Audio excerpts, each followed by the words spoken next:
अस्सलामुअलैकुम दोस्तों, welcome back to our channel find Urdu.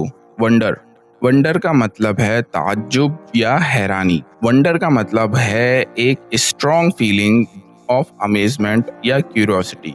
ये लफ्ज अक्सर उन सिचुएशंस में यूज होता है जब कोई चीज एक्स्ट्रा ऑर्डिनरी लगे या जब किसी चीज के बारे में डीपली सोचना हो।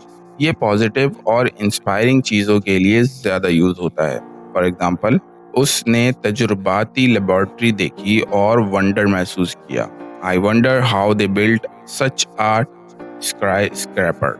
मैं हैरान हूँ कि उन्होंने इतनी ऊंची इमारत कैसे बनाई। तो दोस्तों, वंडर का मतलब है ताज्जुब और हैरानी महसूस करना। उम्मीद है अब आपको वंडर का मतलब समझ में आ गया होगा।